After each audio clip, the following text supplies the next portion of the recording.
Okay, so I'm back again this week with a whole new list of 6 DVDs that I think you should run out and get. Some of them are for the family, some of them definitely aren't. Um, but all of them are really good and come with a fair amount of extras. The first one we're going to start off with is Walt Disney's The Black Hole. Now, this was a bit of a bomb for Disney, but it does feature full-length commentary, documentaries, and special effects breakdowns and everything. And it's really quite an interesting movie. I never quite really got into it as a kid when they were showing on the Disney Channel all the time, back before they got really, really overly commercialized and started in with the kids' sitcoms. But this is an excellent movie if you're kind of a fan of campy sci-fi. It does feature Roddy McDowall as the voice of Vincent, who's like a little R2D2 C3PO blend of robot. Um, and it features mostly matte work in terms of special effects, but it also features a fair amount of compositing, blue screening, and it's just kind of a cool, campy little sci-fi movie. It's not bad if you have kids. It is rated PG, so it does have some uh, rather graphic stuff, some violence and such. And I wouldn't exactly recommend you watch it with the little ones, but if you've got like, I don't know, maybe a 10, 11, 12, 13-year old or older who is big into sci-fi or whatever, this is kind of a cute one. Um, and it has some sort of hoity-toity stuff. It has a not too bad cast of actors, but nobody really have mentioned um, that you'd really be raving about their performance. Um, but it does have a decent amount of special effects, an okay plot, and is generally a decent film if you want to watch a sci-fi film with the family other than Star Wars or the Clone Wars or what have you. Next, I'm going to tell you about the two-disc collector's edition widescreen of The Incredibles. Now, if you haven't seen this movie by now, it comes on TV all the time, especially around the holidays. Um, Pixar really did an awesome job with the style, with the music, with every aspect. This was basically where Disney kind of let Pixar have its own reins. It comes with some additional features on the second disc, including an at least 2 or 3 separate animated shorts, complete files on different superheroes that they made up for the movie, and uh, of course the movie itself has full-length commentary, has a few previews, that sort of thing, and it's just generally really good. If you haven't seen the movie, it deals with, basically what if superheroes were forced, got sued and were forced to live their lives just like normal people, but had these superpowers and wanted to do good. Um, so basically, it's kind of an interesting plot. If you are interested in just getting the basic movie, there's basic copies with full screen and widescreen formats.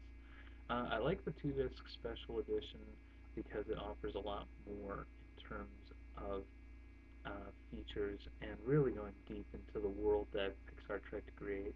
It also goes into a lot of the behind-the-scenes stuff. There's some dealings with one or two of the actors who do the voices, and I think that that's really bringing a lot more light into the process of making the film.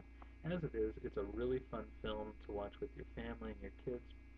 There's some deleted scenes on the second disc, so if you really enjoyed the film, you can see what they were thinking of doing with it otherwise to see where else it could go, or if it could possibly go there with a sequel if they're planning on ever making one. Frankly, I think they've got a lot of fodder for at least 1 or 2 sequels, but it's really up to Pixar. Next is Spider-Man 2.1. Now, I was actually not a fan of Spider-Man 2. I found Spider-Man 3 a lot more interesting and compelling. Then I watched Spider-Man 2, and this is the director's cut, the extended cut of the film, which has a lot more extra, including a separate video track, audio track that lets you go behind the camera, behind the scenes, and see how the scenes were constructed and broken down, see the directions that were given, see some of the different takes that were taken, and it's really, really interesting. There's also audio commentary by the producer and the screenwriter, and I found that this was just better because some of the extended scenes offered a heck of a lot more insight into the actual characters. Uh, and it became a lot less about Octavius and a lot more about Peter Parker, Mary Jane, all of them. So that it was a lot more character driven. There were a lot more chances for humor and enjoyment of the whole film. Uh, Next is Stardust. Now, again, if you didn't see this, this is a fairly recent one. It stars nobody really important in my mind other than Claire Danes in the lead roles, but it does have cameos by uh, Robert De Niro and Michelle Pfeiffer. Um, it's a little bit graphic, so you probably don't want to see it with the kids. It is rated PG-13. Um, Most of your teenage kids will probably appreciate it. I watched this with a friend and then decided I would run out and get a copy. There's loads of special extras on the disc, um, blooper reels, making of documentaries, everything. Robert De Niro is hilarious in this. There's a lot of comedy mixed in, but a lot of decent fantasy. It's not distracting from the fantasy. It plays a role in it. So I think you'll find this really to be a good one. Next is some hardcore sci-fi, Enemy Mine. This stars Dennis Quaid and Louis Gossett Jr.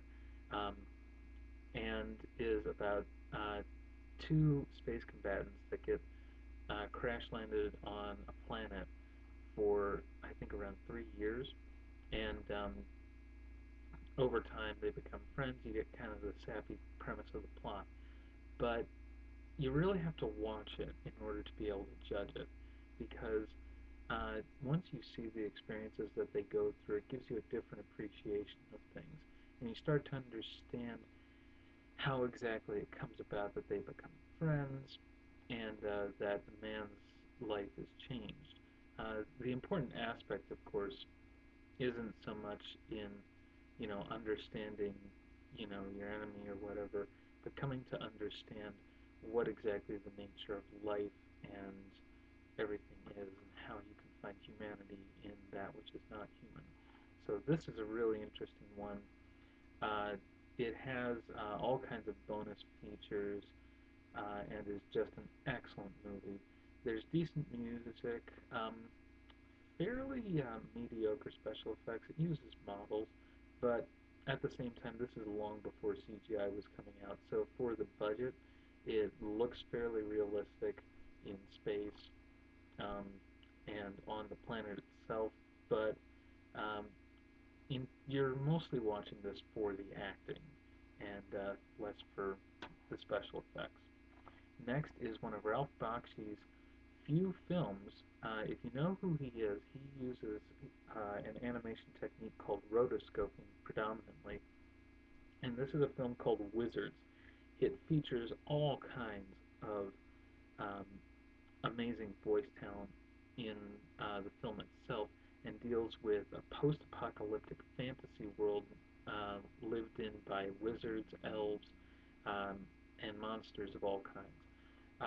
It is definitely not for the kids. It's rated PG, but I would almost rate it R with some of the violence that's involved. Uh, this is one that you definitely don't want to watch with the little ones. You'd rather probably watch this with teenagers, college students, because it tends to get a little bit trippy. This was made in the late 70s, early 80s, so it does get very weird, but at the same time, I think you'll really enjoy this. It comes with lots of extras, including a full-length commentary. That's all for now. Bye-bye.